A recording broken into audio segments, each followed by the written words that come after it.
나를 본받는 자 되리라 하는 말씀으로 제목으로 말씀 감사하겠습니다. 사도 바울을 얘기하는 거죠. 사도 바울이 자기를 본받으라 라고 얘기합니다. 사도 바울이 자기를 본받으라는 그 말은 사도 바울을 본받으라고 얘기하지 않습니다. 사도 바울이 순종하고 있는 예수 그리스도 복음에 순종하라고 얘기하는 겁니다. 고린도 교회가 복음에 순종하지 않기 때문에 이 얘기를 하는 거 아닙니까? 여러분, 고린도 교회가 우리 예한교회나 이 지구에 있는 교회들보다 신앙생활을 덜 했다고 생각하십니까? 그들은 우리보다 훨씬 더 하나님 앞에서 더 바르게 신앙생활을 했을 겁니다. 그런데 그들이 그렇게 함으로 인해서 인간이 저지르는 죄들을 다 갖고 있었다는 겁니다. 여태까지 8장서부터 10장까지는 계속해서 우상과 재물에 대한 얘기를 했습니다. 그런데 오늘서부터는 11장서부터 14장까지는 공예배에 관련된 고린도 교회의 교훈을 주고 있습니다. 공예배 안에서의 일들, 그런 것들을 하고 있는데, 고린도 교회가 지금에 있는 교회들보다 훨씬 더 바랐을 겁니다. 지금에 있는 교회들이 더 엉망이죠. 여러분, 제가 토요일마다 될 수 있으면 참석을 합니다. 가보면 그럴 수밖에 없는 사람 아닙니까? 저도 마찬가지고 그런 걸 봅니다. 하나님보다는 나를 내 중심으로 사는 모습을 바라다 볼 수 있습니다. 목사님들을 보면 자그마한 교회를 하면서 얼마나 힘듭니까? 그런데 놓지 못한 자기의가 다 있습니다. 저도 마찬가지고 그걸 발견하게 됩니다. 저는 그분들을 보면서 나에게서 그걸 봅니다. 그리고 철저할 정도로 성령이 아니면 내가 쓸 수 없구나 하는 것을 너무나 잘 깨달습니다. 그분들은 그런 소리는 제가 아무 말도 안 하죠. 아무 말도 안 합니다. 그러나 목회라는 명목 아래 빨리 부흥해서 안정된 생활을 위해서 피비린내 나도록 고민을 하고 기도를 하고 삽니다. 저는 처음서부터 그런 것들이 너무 가식적이고 하나님하고 멀리 있다고 저는 생각했습니다. 하나님을 섬기기 위해서 교회를 개척하고 나면 교회가 빨리 부흥돼서 안정된 자리로 가고 싶어하는 인간의 욕망이라고 저는 생각했습니다. 그래서 제가 일을 하는지 모르겠습니다. 덜 욕망스러워지려고. 그러나 그렇다고 제가 일을 해서 덜 욕망스러워지지 않다는 겁니다. 제가 일을 해서 제가 돈을 벌어서 제 마음대로 돈을 쓰지 않습니까? 빚을 내도 쓰지 않습니까? 편안하게 쓰고 있지만 나 역시도 또 그 가운데 안에서 욕망에 차 있다는 것을 발견하게 됩니다. 여러분, 인간은 자기가 무엇을 하고 무엇을 쫓아가기 시작하면 욕망이 꽉 찹니다.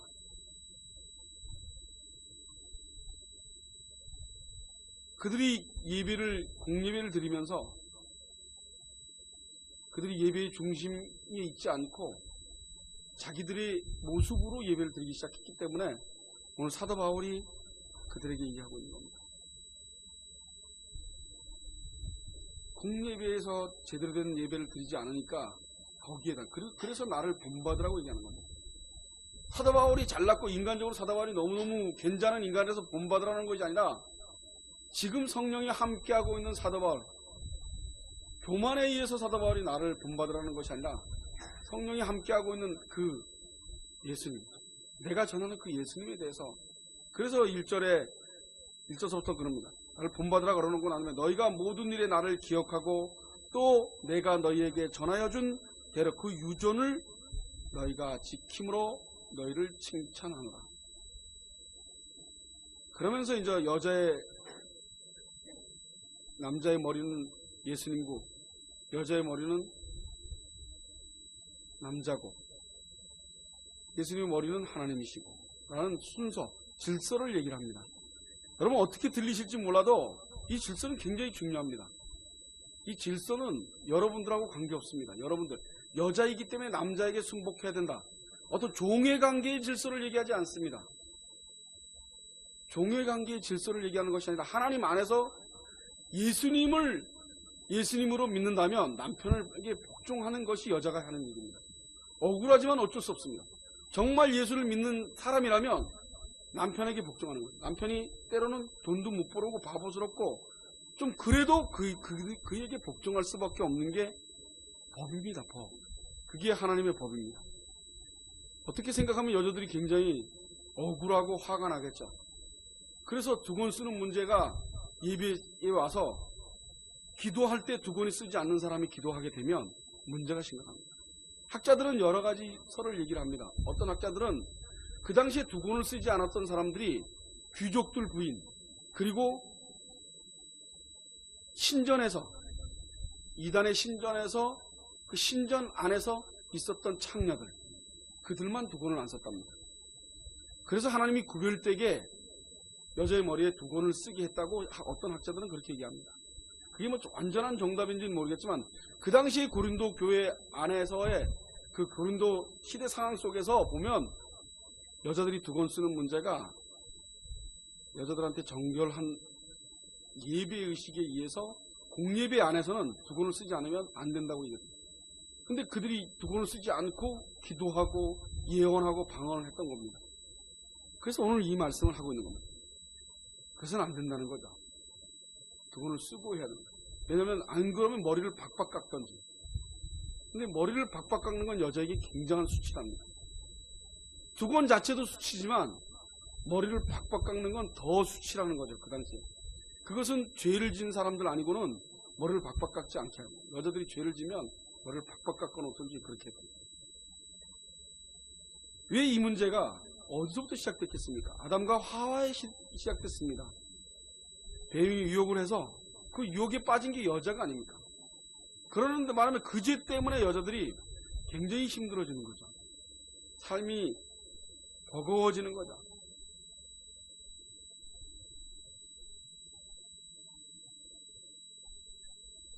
고린도 교회 안에서 일어난 문제가 여자들이 두건을 쓰는 그 문제만 있겠습니까?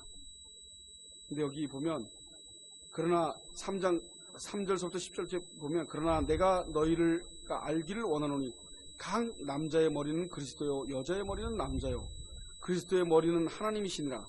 무릇 남자로서 머리에 무엇을 쓰고 기도나 예언을 하는 자는 그 머리를 욕되게 하는 거죠. 남자는 두건을 쓰면 욕되게 하는 거고 여자는 두건을 쓰지 않는 것이 욕되게 하는 거예요. 그 머리가 남자가 아니라 그 위에 예수님 하나님을 욕되게 하는 거라는 겁니다.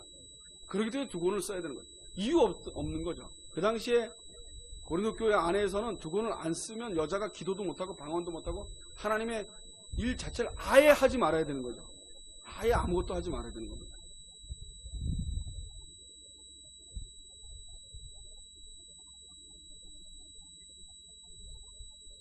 그 아테네 아프로디테라는 신전이 있는데 그 신전 안에 있었던 매춘부들 그들만이 두건을 쓰지 않았다고 얘기합니다. 그 당시에는 정상적인 여자라면 두건을 다 썼어야 되는 거죠. 특히 예수를 믿는 사람들이라면 두건을 쓰고 있어야 됩니다. 공예배 때. 그렇게 하지 않으면 하나님이 주신 은혜를 전혀 교회 안에 공예배 안에서 할 수가 없었던 거죠.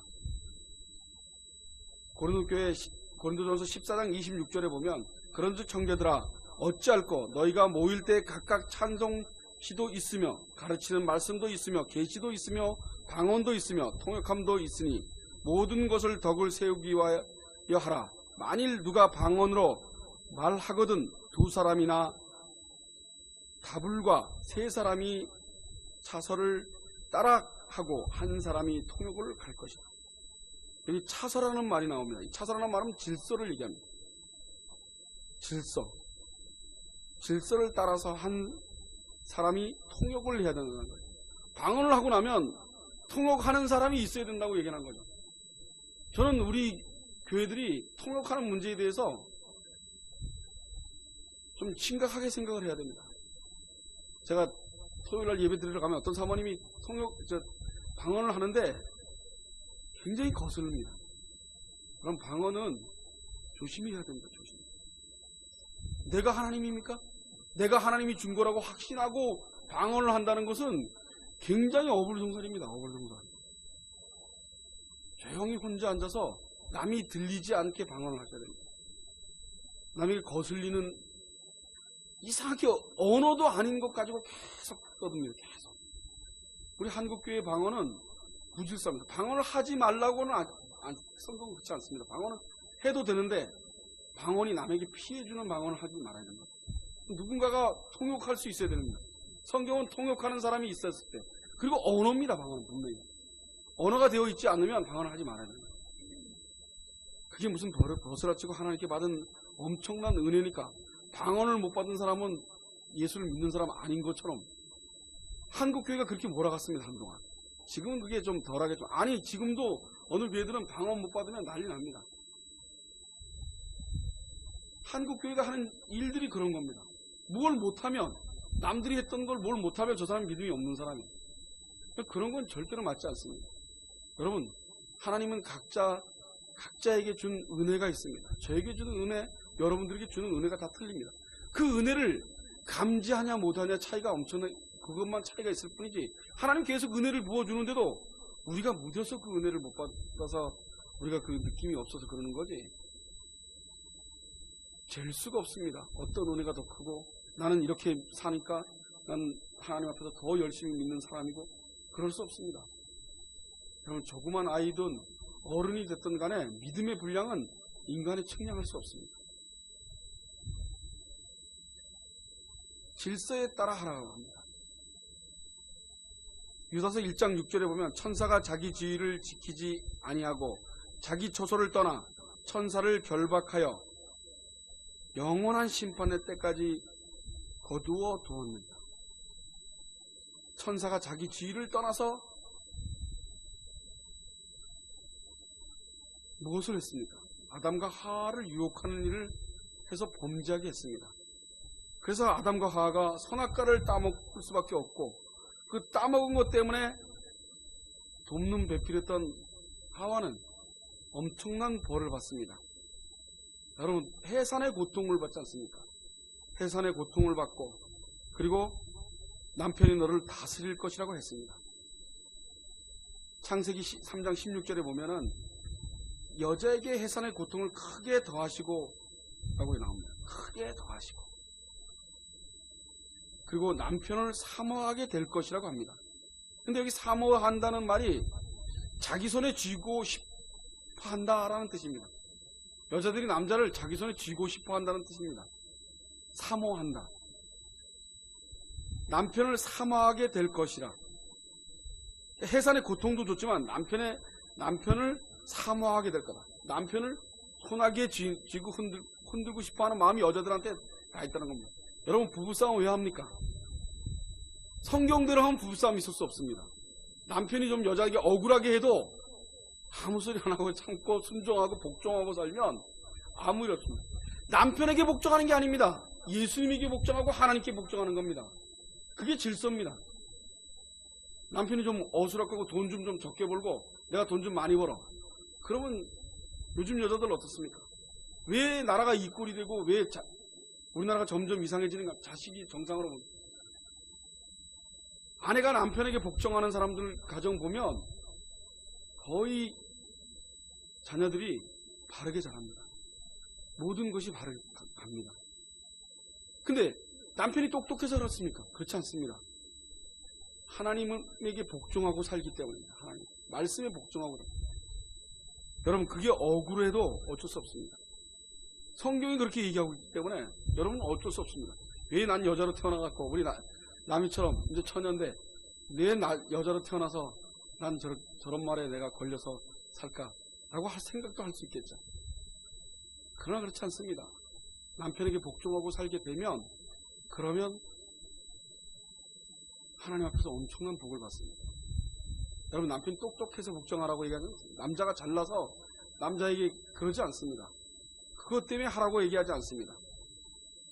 법이 그렇기 때문에 하나님의 법이 하나님이 세우신 법이 먼저기 때문에 저와 여러분 성경이 먼저지 내가 먼저가 돼서는 안 되는 거예요.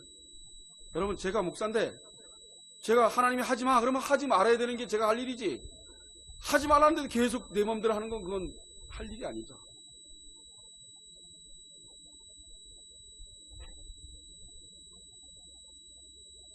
남편을 지배하려고 하고 남편을 내 마음대로 쥐려고 그러고 그러기 때문에 부부싸움이 일어나는 겁니다.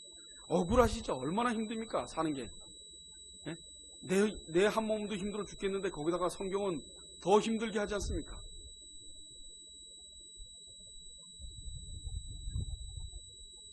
(11절) (12절에) 보면 그러나 주 안에서 남자 없이 여자만 있지 않고 여자 없이 남자만 있지 아니하니라.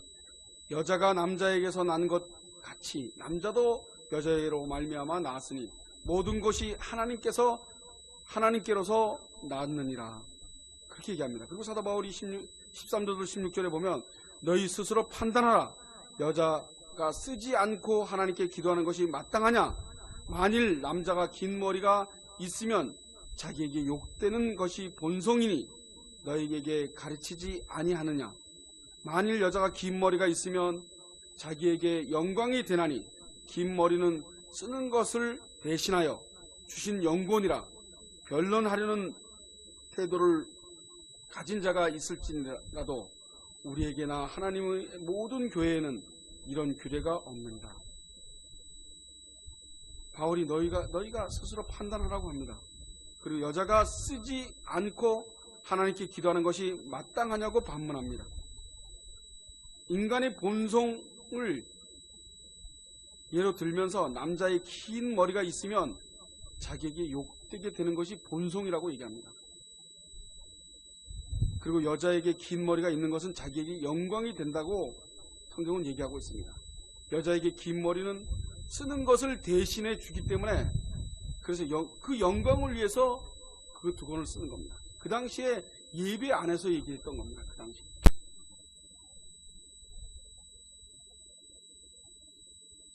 에베소 1장 7절로 12절에 보면 우리가 그리스도 안에서 그의 은혜의 풍성을 따라 그의 피로 말미암아 구속 곧 죄사함을 받았으니 이는 그가 모든 지혜와 총명으로 우리에게 넘치시게 하사 그 뜻의 비밀을 우리에게 알리셨으니 곧 기쁘심을 따라 그리스도 안에서 때가 찬 경륜을 위하여 예정하신 것이니 하늘에 있는 것이나 땅에 있는 것이 다 그리스도 안에서 통일하게 하려 하십니다. 모든 일을 그 마음의 원대로 역사하시는 자의 뜻을 따라 우리가 예정을 입어 그 안에서 기업이 되었으니 이는 그리스도 안에서 전부터 바라던 우리로 그의 영광의 찬송이 되게 하려 하십니다. 우리가 그리스도 안에서 그의 은혜의 풍성함에 따라서 예수 그리스도의 피로 구속함을 받아서 제사함을 받았다는 겁니다. 여러분, 저와 여러분이 이 땅에 살면서 하나님을 어디까지 알고 있습니까? 하나님을 알면 알수록 여러분들은 이 성경 말씀이 여러분들에게 눈물로 감사함으로 올 겁니다. 여러분, 우리의 인간의 인식으로 체계로 이것을 그대로 받아들여 그대로 하면 속이 타죠. 속이 타죠. 그죠? 뭐 남자로 태어난 게 대단한 벼슬인가? 그럴 수 있죠. 그러나 하나님이 주시려고 하는, 저와 여러분에게 주시려고 하는 것은 엄청납니다. 그것은 여러분들이 나중에 하나님 앞에 가면 여기서 내가 억울하게 느꼈던 그것이 전혀 억울하지 않다고 생각하실 겁니다. 부부는 100년해로 하고 살다가 먼저 죽으면 죽일 때까지는 믿고 그렇지 않습니까? 여러분, 죽어야 됩니다. 죽으면 미운 사람도 불쌍해 보입니다. 제가 우리 아버님 얘기하지 않습니까? 우리 아버님이 그 당시에는 이겨낼 수가 없었습니다. 지금은 회개합니다. 지금은 내가 이해하고 받아들이고 할 수 있습니다. 그러나 살아있는 동안은 절대 그럴 수 없습니다. 저는 여러분들이 무엇을 참고 못 참고를 얘기하지 않습니다. 여러분들이 무엇을 했고 안 했고를 얘기하지 않습니다. 그리고 하나님이 우리가 그걸 못했다 그래서 우리에게 질책까지 않으십니다. 내가 도저히 못 견뎌서 그런 것 가지고 하나님은 절대로 뭐라 그러지 않으십니다. 단지 나는 그 일에 회개하는 모습이 나한테 있어야 되는 거예요. 내가 하나님을 끝까지 바라다 보지 못한 나의 잘못을 회개하는 모습은 저와 여러분에게 있어야 됩니다. 나의 잘남과 나를 변론할 생각을 갖지 마시고, 난 너무 억울해 이게 아니라 내가 억울하게 생각드는 나의 모습을 보면서 왜 하나님 나는 이럴 수밖에 없습니까? 성령께서 역사하셔서 억울함보다는 그것은 가시워지고 회개하고 하나님 앞에 용서를 구하는 제가 되어야 되지 않습니까? 하는 게 저와 여러분이 해야 될 일입니다. 여러분, 여러분들이 각자 하고 난 일들이 잘했다 못했다는 하나님 나라에 가면은 받을 겁니다. 그러나 회개가 있으면 그것은 용서로 하나님께서 다 용서해 주신다 그랬어요. 끊임없이 회개하는 겁니다. 끊임없이. 그리고 내가 이해 안 되고 내가 분하고 내가 억울한 그것을 이겨낼 수 있도록 성령께 기도해야 됩니다. 안 그러면 그게 자꾸 나를 살아가지 못하게 합니다. 여러분, 하나님 앞에서 억울하셔도 남편이 너무 억울하게 하시지 않나요? 그 억울한 생각에서 미움으로 가면 이미 죄입니다. 분명히 남편은 계속 아내를 믿게 만들 겁니다. 미워하게끔, 가끔 열받게 할 겁니다. 전 뭐 우리 처한테 맨날 사랑스러운 남편으로 남겠습니까? 전 뭐 우리 처가 나 없이는 못 살아 했다가도 내가 화나게 하면 금방 나 없이 못 살아 그랬다가 내가 한 10분 뒤에 내가 열받게 하면 우리 처가 저놈 인간 그러지 누가 안 그러겠습니까? 그런데 그러면 안 된다는 거죠. 저놈 인간 그러는 게 아니라 불쌍히 여겨야 되는 거죠. 불쌍히. 우리는 내 멋대로 못 삽니다. 내 멋대로 살면 얼마나 좋겠습니까? 나 인생대로. 여러분, 제가 내 멋대로 삽니까? 제가 하루 종일 나가서 일하고 목회하고 내가 이러려고 목회했습니까? 저는 목회할 때 이렇게 생각 전혀 안 했습니다. 전 나가서 일할 거라고 생각 못 했습니다. 난 그냥 성경이나 읽고 서재안에서 성경 읽고 그리고 전도하러 다니고 그런다고 생각했습니다. 근데 내 의도하고 전혀 없이. 내가 만약 개혁주의 신학을 안 했으면 저는 우리 초원 나가서 미용실 하고 나는 들어앉아서 성경책 보고 그리고 오만 가지 인상 다 쓰면서 끙끙 앓으면서 성도들 안 넣는 거 가지고 스트레스를 있는 대로 받았을 겁니다. 그래서 제가 개혁주의를 공부를 하고 난 다음에 제가 바뀌기 시작하면서 제가 하나님이 하라는 만큼만 하고 해야 된다는 생각을 했어요. 하라는 만큼. 돈이 없으면 나가서 벌어야 되고 목사의 길을 놔야 된다고 생각했습니다. 한국교회의 목사의 길입니다. 하나님이 원하는 목사의 길이 아니라 한국교회 목사의 길. 한국교회 목사들은 성직이라서 틀리지 않습니다. 저는 성직의 길을 가고 싶지 않았습니다. 인간은 성직의 길을 갈 수가 없습니다. 성직이란 말 자체가 목사에게 붙여서 되지 않습니다. 여러분, 우리가 예배를 드리는데 이 예배가 어떤 마음이든 간에 하나님 앞에 서 있어야 됩니다. 여러분들이 마음이 들볶이고 힘들어지셔도 하나님 앞에 서 있어야 됩니다. 그리고 하나님께 회개해야 됩니다. 내 마음이 분이 생기는 건 다 나한테 죄가 있는 겁니다. 옆에 사람이 분나게 해서 저게 미워지는 게 아니고 그러기 전에 나를 더 바라다보면서 내가 거기에 반응되어서 화나는 내 모습을 보면서 회개해야 되는 거죠. 그래서 남편이 예수도 안 믿고 술 먹고 담배 피고 무시해서는 안 됩니다. 절대로. 하나님이 하라 했으니까 남자 나의 머리니까 내가 예수님 때문에 하는 겁니다. 예수님 때문에. 예수님 때문에. 예수님이 십자가에 얼마나 무능력한 사람입니까? 예수님 십자가에 돌아가셨습니다. 그리고 예수님은 머리 둘 곳이 없었습니다. 집 한 칸 없었습니다. 그게 우리의 머리입니다. 세상적으로 보면 그렇죠. 세상적으로 보면 안 맞죠. 하나도. 우리는 세상적으로 볼 수 없습니다. 하나님을 세상적으로 봐서는 절대로 하나님을 이해할 수 없습니다. 우리는 세상을 떠나서 하나님을 봐야 됩니다. 저와 여러분이 천국 가는 그날까지 하나님 앞에서 살길 소원합니다. 여러분, 우리 천국 가려고 예수 믿는 겁니다. 돈 많이 내고 돈 많이 부자 돼서 교회에다가 뭘 하고 봉사하려고 하는 것이 아니라 예수가 누군지 정확하게 알고 그분이 부르면 가고 그분이 쓰라면 쓰고 올바른 그분을 찾기를 소원합니다. 아담과 하와가 돕는 배필로 하와를 줬습니다. 근데 하와가 도왔습니까? 하와가 구렁텅이로 집어넣습니다. 그래서 이 죄를 여러분들에게 간 겁니다. 여자들에게 간 겁니다. 하와의 원죄가 여러분들 때까지 간 겁니다. 여러분 남편들에게 복종하시기 바랍니다. 억울하시면 뭔가 잘나고 못나고를 따지시면 절대로 안 됩니다. 여러분 이건 성경입니다. 성경. 복종 먼저 하십시오. 그리고 남편들은 또 남편대로 하나님이 하라는 대로 하셔야 됩니다. 그건 성경이 말하고 있습니다. 남편은 내 몸같이 사랑하라.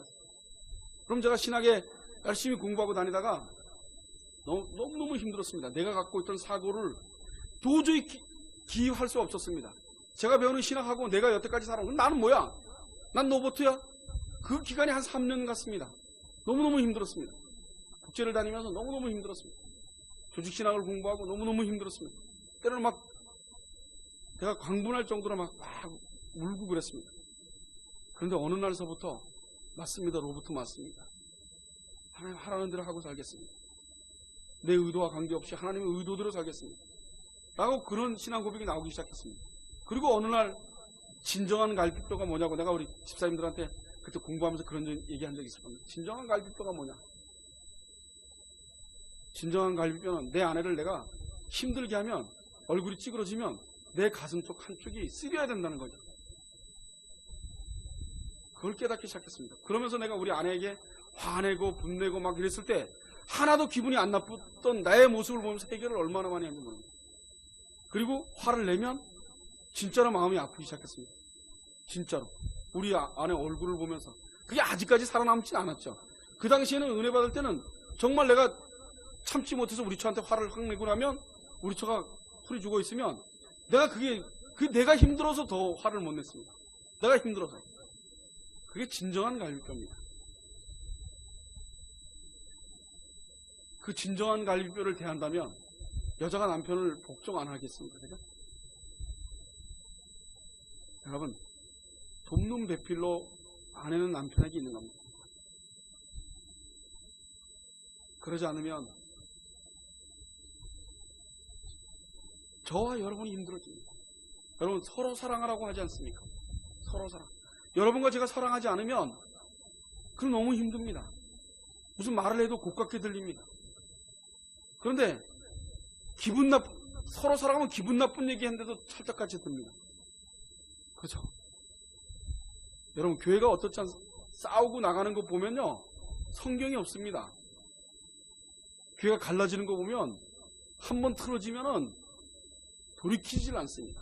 그게 뭐 성경적으로 화합해야 된다 그게 되지도 않습니다. 얼마나 악랄하게 하는지 모릅니다. 저와 여러분은 새로운 피조물입니다. 새로운 피조물. 새로운 피조물은 두건을 쓴 사람입니다. 하나님이 하라는 대로 하는 사람. 하나님이 일주일 내내 하나님 다 잃어버리고 주일날만 생각하시죠. 회개하시기 바랍니다. 저와 여러분 회개합니다. 제가 목요일날 그 비 쏟아지는 밤에 나가서 덜렁 누워있고 얼마나 좋은지 모르겠어요. 비를 맞는 제가 워낙 비를 맞는 걸 좋아하거든요. 그러다가 비 맞을 수 있는 조건이 있지 않습니까? 다른 사람 비 맞는 걸 싫어하는데 저는 비 맞는 걸 굉장히 좋아합니다. 그 물속 안에 있으면서 얼마나 감사한지. 내가 이렇게 열심히 일했기 때문에 이게 감사를 할 수 있는 거고. 여러분 무더운 더위 아니었습니까? 그 무더운 더위를 하나님이 덥게 했으면 덥게 하는 대로 순종하고 가야 되는 게 저와 여러분입니다. 하나님이 하셨겠습니까? 마치 교회 변에 따라. 그런데 조금도 하나님이 우리를 붙들고 있지 않으면 우리는 단숨에 가버립니다. 우리는 진짜 연약한 존재입니다. 지구를 한 번만 돌리면 지구 안에 있는 모든 생존하는 건 다 죽을 수가 있어요. 여러분 태양빛이 내려쪄서 그 더워서 죽겠다 그러고 에어컨을 틀고 사는데 여러분 태양을 붙들지 않고 지구를 조금만 더 태양 앞으로 끌고 가면 다 타 죽을 겁니다. 여러분 저와 여러분이 공기를 쉬지 않습니까? 하나님이 주신 거라고 느끼지 않습니다. 그건 돈으로 따질 수 없어요. 병원에 산소호흡기 끼면 그게 돈이 얼마인지 압니까? 병 하나에? 근데 우리는 공짜로 산소를 끼는데도 우리는 감사하지 않습니다. 여러분 저와 여러분은 어렵고 힘든 궁지로 몰리더라도 감사할 조건을 찾으셔야 됩니다. 그게 예수 믿는 사람입니다. 전 예수 믿는 사람이라면 뭘 해달라, 뭐가 이렇게 이루어지길 원한다, 바란다, 그게 없어야 됩니다. 예수 믿는 사람이면 예수만 계시면 끝입니다. 예수가 나와 함께 하면 그걸로 더 이상 원하는 게 없어야 됩니다. 그래서 사도 바울이 예수를 알기 위한 것 외에 다른 것을 알고 싶지 않다고 해요. 저와 여러분, 예수님이 옆에 함께 하기를 소원하시고 사시기 원합니다. 그 소원이 안 들어오는 내 마음을 회개하며 사시기 바랍니다. 그리고 그분이 나의 주인 되기를 간절히 바라시기 바랍니다. 그리고 그분 앞에 무릎을 꿇는 내가 되기를 원합니다. 나는 우리 청년들이 주님 앞에 기도하고 주님께 애원하고 시험을 봤으면 좋겠습니다. 그리고 하나님이 붙여주면 감사하고 안 붙여주면 또 다른 거 찾아보고, 왜 서울대 법대를 가야지만 왜 좋은 대학을 가야지 성공한다? 그것은 세상 방법이죠. 여러분, 아주 하찮은 대학 나와서도 유명한 사람 되는 사람 많습니다.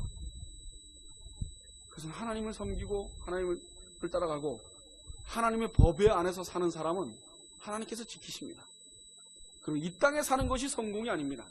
이 땅에 잘된 게 성공이 아닙니다. 예수를 아는 게 성공입니다. 예수를 안 믿는 사람들은 이 땅에 있는 것이 성공이겠죠. 예수를 믿는 사람은 이 땅에서 잘되고 부자되고 부경화된 게 성공이 아닙니다. 감사의 조건일 뿐이죠. 감사. 나를 이렇게 힘들게 안 살게 하시고 이만큼 살게 하신 것. 우리 권사님 나이 정도 되시는 분, 서울이나 춘천 이런 데 보면 겨울에 쪽방에서요, 불도 뗄 수가 없어서 추운 방에서 사는 분 얼마나 많아요. 우리 권사님 정도의 환경을 갖고 있는 사람이 한국에 그렇게 많지 않습니다. 우리 장모님 같으신 분, 혼자 사셔도요, 우리 장모님, 우리 권사님이나 우리 장모님이나 보면은 연금이 나오지 않습니까? 막 보면 자식들이 돈 안 줘도 필요없다! 그리고도 얼마나 소리치고도 그 돈 갖고 굶어 죽지는 않지 않습니까? 그 조건을 가진 것이 감사의 조건이지, 그것은 복의 조건으로 느끼시면 안 됩니다. 복은 끊임없이 내 몸이 아파지고 내 몸이 망가지더라도 예수를 붙들고 있는 것, 예수를 내 주인 삼는 것, 그분 외에는 아무 관심이 없는 것, 그게 복입니다. 진정한 복은 예수를 믿고 있는, 진정한 복은 이 목사가 예수를 알고 예수 앞에 순종하고 예수를 따라가는 것, 그것이 진정한 복이지, 예한교회가 부흥돼서 사람이 많이 늘고 그러면 복되도다, 그건 거짓말입니다. 저는 그건 복이라고 생각 안 합니다. 그냥 거저 주는 겁니다. 그건 아무것도 아닙니다.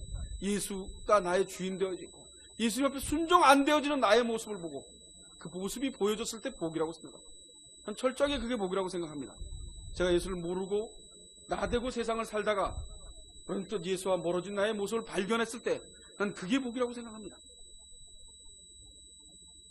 저만 그런 걸까요? 사도 바울이 오늘 본받으라고 하는 그 사도 바울을 본받는 것은 예수를 구주로 삼는 겁니다. 예수가 주인 되어져서 예배 속에서 예수를 주인 삼으라고 얘기합니다.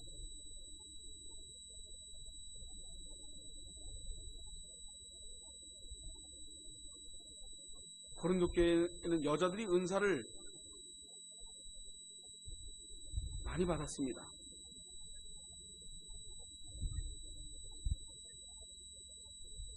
그들이 썼던 것이 너울입니다.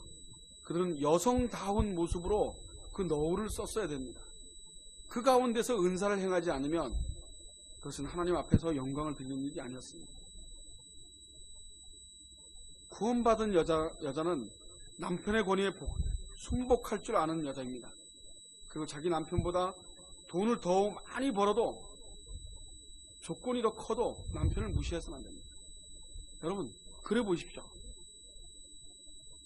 여러분, 제가 일하러 다니다 보면 여자가 완전히 주인, 왕인 집 있습니다. 남편은 한쪽 끝에서 말도 못하고 자녀들이 얼마나 건방진지 압니까? 분명 건방집니다. 그것만 그렇겠습니까? 보는 게 완전히 틀려집니다. 집안 돌아가는 분위기가 완전하게 틀려집니다. 여러분들에게 무능한 남편처럼 보이더라도 그 남편에게 순종하라고 성경은 얘기하고 있습니다. 예수님께서는 전세방 하나 구할 수 없는 분이었습니다. 그분은 멸시 천대를 받으시면서 십자가에 죽으신 분입니다. 그분이 우리의 영원한 남편이십니다. 저와 여러분이 예수님을 생각하면서 이 땅을 살아내시길 원합니다. 베드로전서 3장 1절로 7절에 보면 이렇게 나와 있습니다. 아내된 자들아, 이와 같이 자기 남편에게 순복하라. 이는 혹 도를 순종치 않는 자라도 말로 말미암지 않고 그 아내의 행위로 말미암지 않아 구원을 얻게 하려 함이니라. 너희의 두려움하며 정결한 행위를 봄이라. 너희 단장은 머리를 꾸미고 금을 차고 아름다운 옷을 입은 외모로 하지 말고 오직 마음에 숨은 사람의 온유하고 안정한 심령에 썩지 아니할 것으로 하라. 이는 하나님 앞에서 값진 것이니라. 전에 하나님께 소망을 두었던 거룩한 부녀자들도 이와 같이 자기 남편에게 순복함으로 자기를 단장하였더니 사라가 아브라함을 주라 칭하여 복종한 것 같이 너희가 선을 행하여 아무 두려운 일에도 놀라지 아니함으로 그의 딸이 되느니라. 남편 된 자들아, 이와 같이 지식을 따라 너희 아내와 동거하고 저는 더 연약한 그릇이요 또 생명의 은혜를 유업으로 함께 받은 자로 알아 귀히 여기라. 이는 너희 기도가 막히지 아니하게 하려 합니다. 귀히 여기라고. 귀히. 남편 된 자들은 아내를 귀히. 그게 깨지면 이혼하는 겁니다. 우리가 무슨 힘이 있습니까? 남편이 귀히 여겨줘야지 아내가 이혼을 안 할 거 아닙니까? 아내들은 복종하라고 매일 못살게 굴고 힘들게 하는데 어떻게, 그건 하나님 말씀을 이겨낼 수가 없어요. 하나님 말보다는 살아날 수가 없습니다. 그래서 남편에게 문제를 묻겠죠. 나에게 문제도 묻고 남편에게도 문제를 묻겠죠. 그런데 이게 너희 기도가 막히지 아니하게 하려 합니다. 아내를 기이 여기는 것은 너희 기도가 막히지 않는다.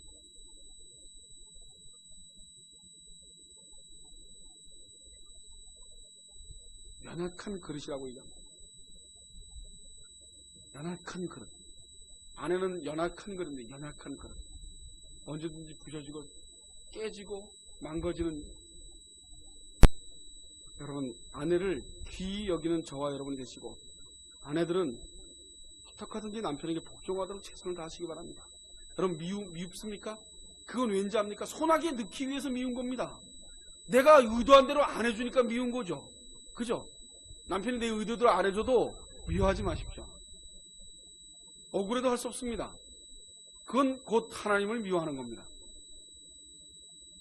남편들이 아내를 귀히 여기지 않으면 그건 곧 하나님을 모욕하는 겁니다.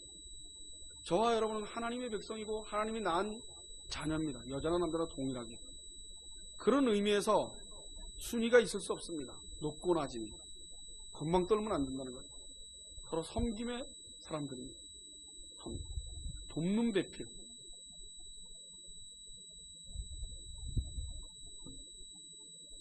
창조의 질서가 그렇게 되어 있기 때문에, 그래서 제가 교회의 질서는 분명히 있어야 된다고 생각합니다.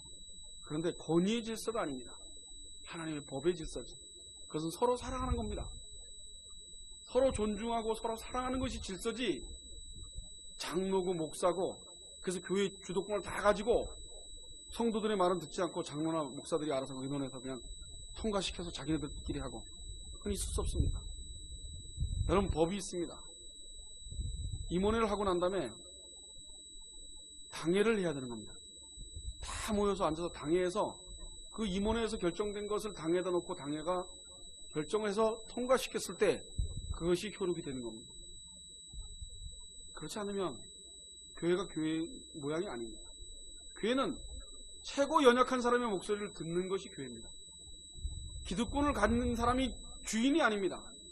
세상은 기득권을 가진 사람이 주인이죠. 대통령, 회장 이런 사람이 주인이죠. 그러나 교회는 완전 반대입니다. 그런 의미에서 오늘 두 권 쓰는 문제는 굉장히 심각할 정도로 그 당시에는 철저했어요. 그렇게 하나님의 법도를 어기면 안 됩니다. 창조의 질서를 어기면 안 되는 겁니다. 기도하겠습니다.